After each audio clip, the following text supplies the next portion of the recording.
warahmatullahi wabarakatuh. Hello guys, ketemu lagi di channelnya aku, channel Rifani Munawar. Kali ini Rifani bakalan ngebahas tentang cerita si anak rantau, lebih tepatnya anak rantau bincang-bincang. Gak sendiri, sekarang ada si cantik manja ya di samping aku ya. Nama lengkapnya panjang banget guys, biar nanti dia memperkenalkan diri ya.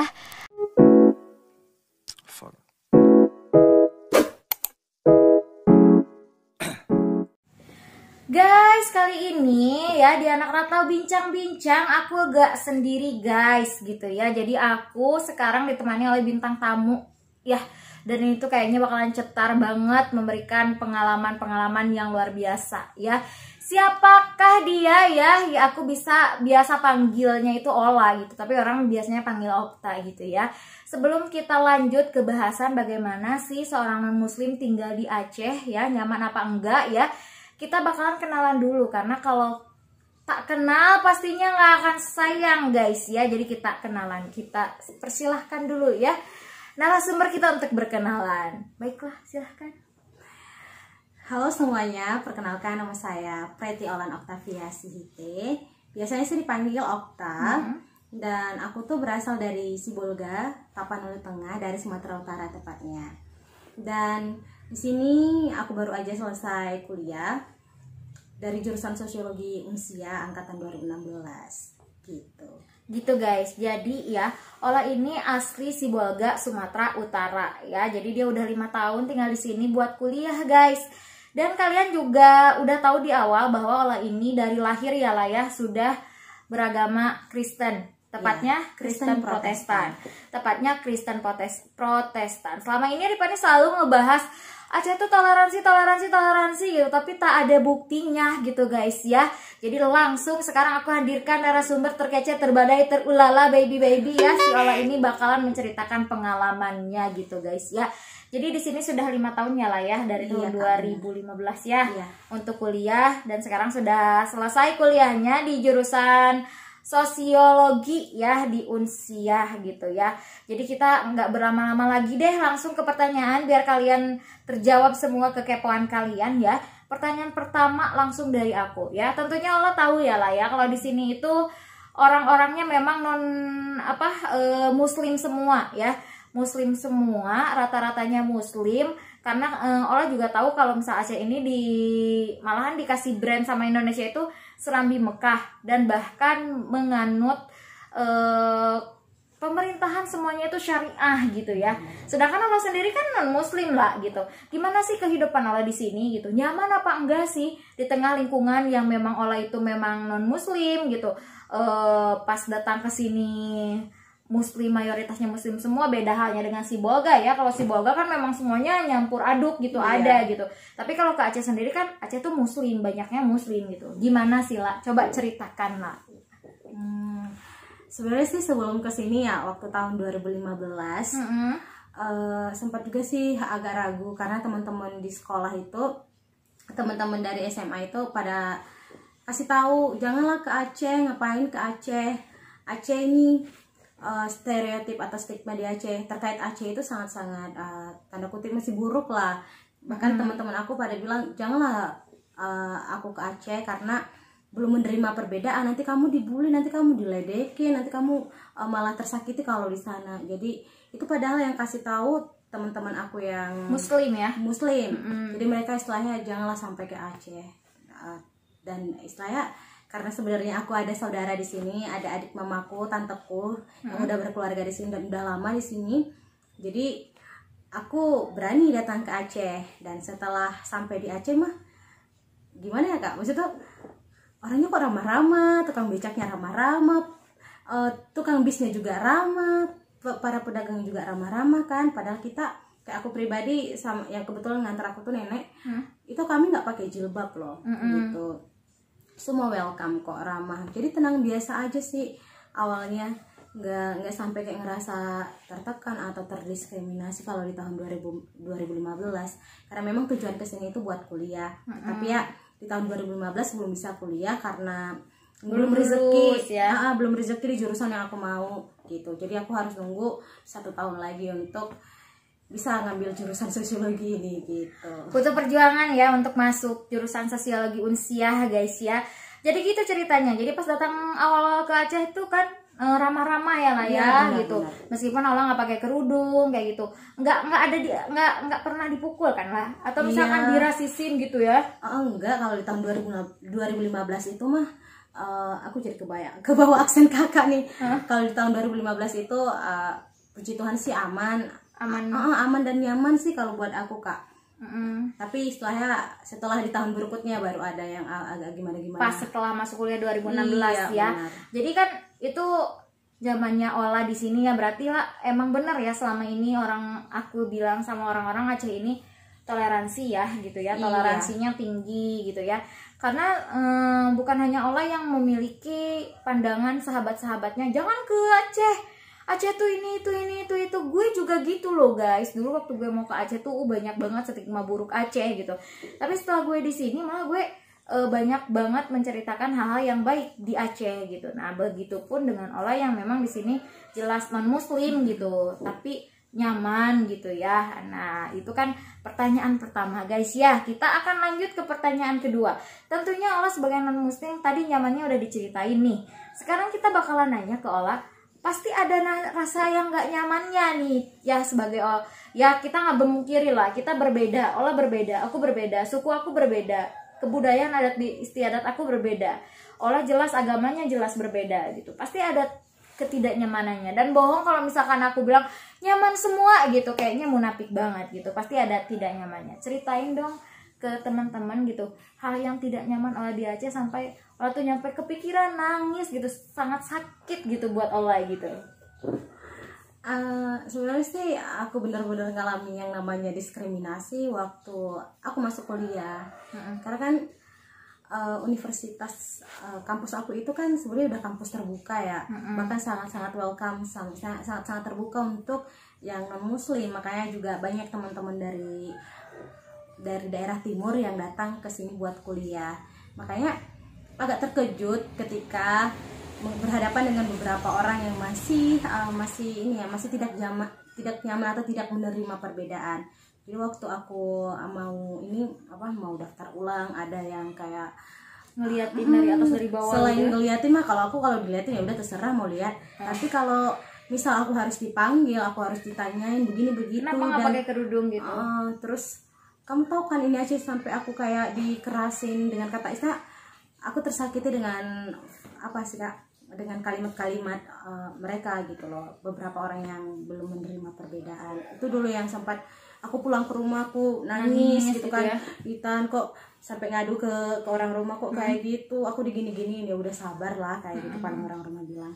Tetapi ya ternyata memang begitu, kita nggak usah kita kayak aku pribadi ya, memang beginilah, nggak semua orang terima yang namanya perbedaan, ataupun tidak semua orang bisa menghargai perbedaan yang dimiliki oleh orang lain. Jadi ketika juga aku kuliah, tapi ya kadang jadi berpikir kayak gini, terkadang orang yang memiliki pendidikan tinggi tidak bisa, atau istilahnya bukan tidak bisa sih, tapi kurang menerima atau kurang menghargai perbedaan, ataupun kurang menghargai orang lain. Makanya aku sempat berpikir, kok bapak-bapak tukang becak sama ibu-ibu pedagang kaki lima lebih menghargai aku ya, maksudnya lebih menghargai aku berbeda ya dibanding lingkungan aktivitas akademik kayak gitu. Makanya aku juga sempat kayak ngedrop juga, maksudnya sedih lah kok kayak gitu. Bahkan sewaktu kuliah juga pernah bertemu dosen yang masih belum bisa menerima perbedaan, dan gak jarang juga sampai ditekan. Bahkan sebenarnya kalau aku ditekan ya udah, maksudnya kan udah apa ya kak, maksudnya udah jadi resiko aku datang ke sini buat belajar, buat menuntut ilmu, dan aku berbeda gitu ya, dan aku berbeda dan aku sadar itu. Tetapi ya aku tidak bisa terima ketika hal yang privacy banget gitu ya, seperti agamaku, ketuhananku itu harus diperdebatkan padahal konteksnya kita lagi kuliah. Dan menurut aku ya sih, maksudnya tidak sesuai dengan apa yang saya tidak sesuai waktunya dengan tujuan apa yang ingin dibicarakan gitu loh. Kan harusnya kuliah nih, kok malah bahasnya aku, perbedaanku, agamaku. setauku juga teman-teman di Muslim, maksudnya untuk agamamu, untuk agamaku kayak gitu toh, kayak gitu toh. Iya betul sih. Jadi dulu tuh masih sempat drop, nangis, tapi ya lagi-lagi kan aku ini mahasiswi, aku datang mau belajar dari beliau, aku juga harus terima apapun itu.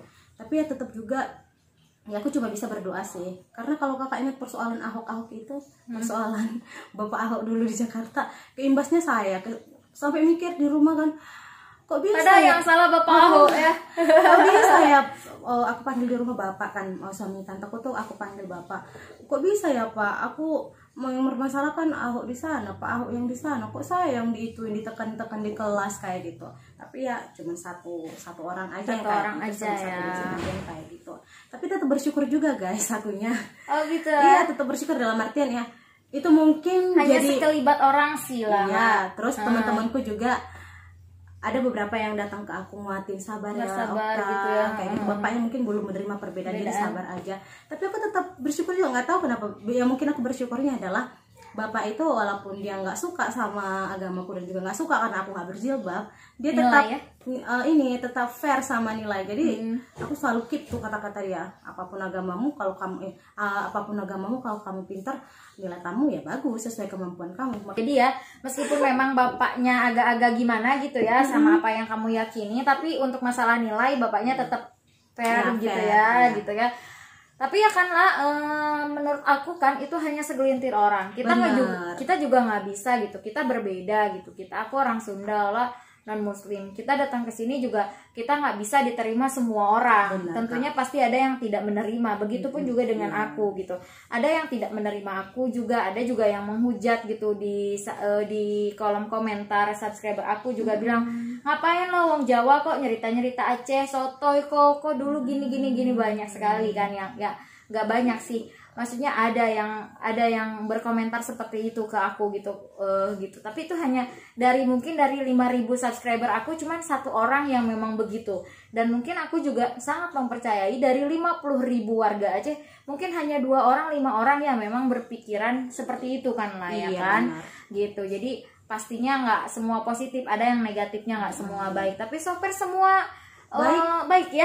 Bahkan istilahnya itu cuma satu orang yang aku temuin, gitu ya. Satu orang yang kayak gitu dosen aku. Lainnya sangat baik. Bahkan dosen-dosen aku itu luar biasa, dosen di sosiologi itu luar biasa. Maksudnya kalau memang dosen yang pure sosiologi itu dosen-dosen yang sangat-sangat terbuka dengan perbedaan, bahkan menerima. Kalau yang tadi aku bicara itu dosen di luar kami, maksudnya bukan dari jurusan. Dari jurusannya, dari fakultas lain. Tapi aku bersyukurnya ya, istilahnya selama kuliah Kak, aku bisa bertemu orang-orang yang luar biasa. Teman-teman aku itu luar biasa baik loh. Mungkin di awal aja aku sempat kayak ngerasa terintimidasi atau mungkin tersisihkan di semester awal, tapi ya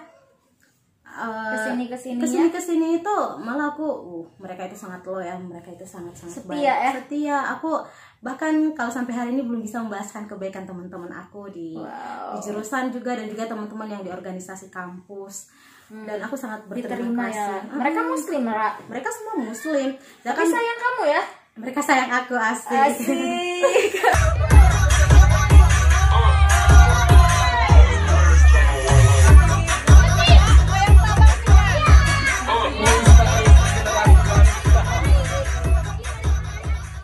Jadi Kak, aku mau cerita. Jadi tahun 2019, tahun lalu sih sebenarnya aku pernah sakit dan juga harus melakukan tindakan operasi di bagian telinga kiri. Jadi aku kan istilahnya karena aku anak pertama, aku kayak mikir jangan sampai insan keluarga. Kebetulan di sini fasilitas kesehatannya bagus lah ya, lengkap ya. Aku BPJS di sini sebenarnya, gratis aku pengobatan. Gak ribet-ribet ya. Iya. Jadi keluarga aku larang dateng. Teman-temanku semua yang istilahnya bau ya, saya ngerawat aku, buat gantian ngejagain aku. Tapi memang teman-temanku yang saya dari gereja, komunitas lain juga, saya ini saling membantu ya, semua gitu. Semua ngebantu gitu. Makanya luar biasa ya. Ini aku juga ada ngebahas bahwa orang Aceh itu loyal dan setia kalau udah baik ya. Kalau kitanya baik gitu. Kalau kitanya nggak baik mah jangan berharap dibaikin. Itu bukan sama orang Aceh, sama orang luar juga gitu. Kalau kita nggak baik mah gitu kan. Jadi so far nyaman gitu bersama teman-teman ya. Nggak ada yang bikin kamu tuh sensi malas kuliah gitu. Enggak sampai yang kayak gitu. Malah Kak kan ketika di tahun awal itu aku pernah ngalamin yang kayak dijauhin atau misal intimidasi lah ya, secara verbal juga kan, atau pandangan. Jadi gitu guys gitu ya pengalaman Ola bagaimana selama 5 tahun Ola tinggal di Aceh gitu ya. Itu baru pertanyaan kedua. Dan ada pertanyaan selanjutnya lah gitu. Ini adalah mengenai tentang merayakan hari besar. Pasti kan kalau kita tuh Idul Fitri, Idul Adha ya. Kalau Ola nih Natal gitu ya. Kalau Natal dan Tahun Baru nih. Apa sih perbedaan Natal di Sibolga sama Natal di Aceh gitu? Apakah memang Ola tuh dilarang keras untuk melakukan perayaan di gereja? Atau misalkan ada batasan-batasan yang menurut Ola ini apaan sih? Gak logis banget. Kenapa harus dibatasi gitu? Atau gimana gitu lah? Kalau untuk perayaan kayak gitu ya, kebetulan kalau aku di gereja itu lumayan aktif pelayanan ya. Misalnya aku Sunday school teacher, guru sekolah minggu, gurunya anak-anak di gereja. Dan kan kalau anak-anak itu pasti pengen perayaan Natal.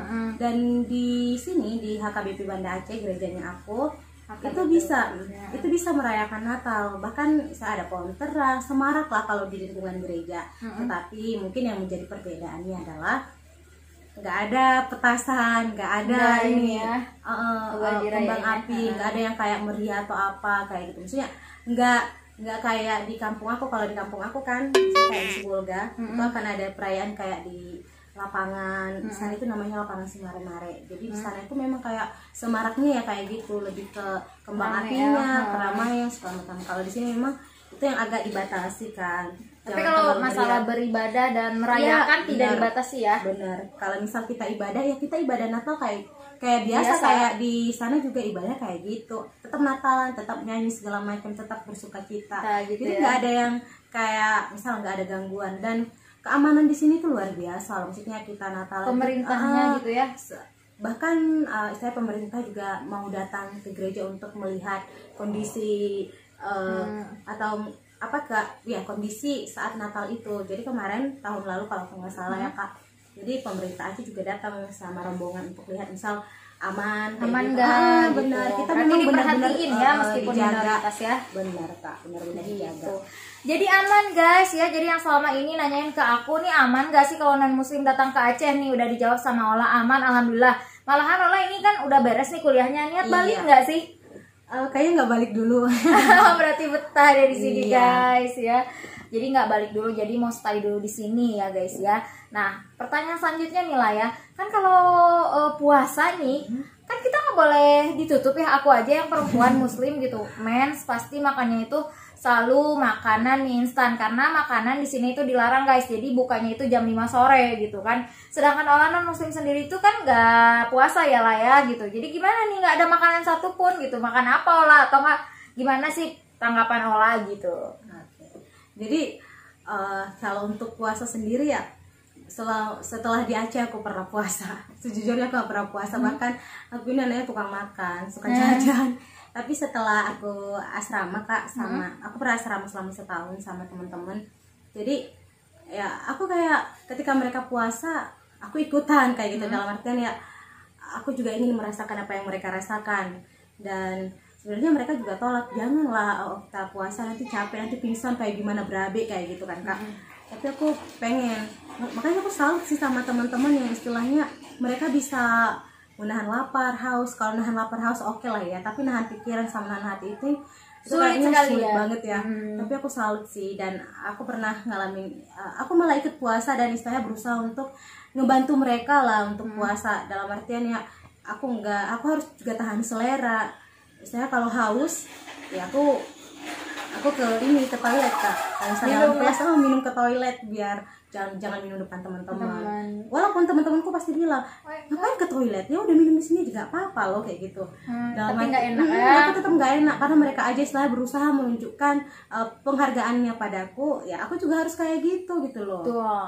Jadi harus saling menghargai. Toleransi itu menghargai yang berbeda gitu. Begitupun Okta berada di sini juga sangat-sangat dihargai gitu ya. Jadi so far di sini aman guys ya. Aku harus berulang kali bilang gitu karena selalu ada stigma miring tentang Aceh. Dan tentunya ada juga yang bilang nih Kak ya. Jadi gini, itu di kota Banda Aceh aja yang aman gitu ya kan. Kalau di daerah-daerah tuh kayak nggak aman bagi non muslim gitu.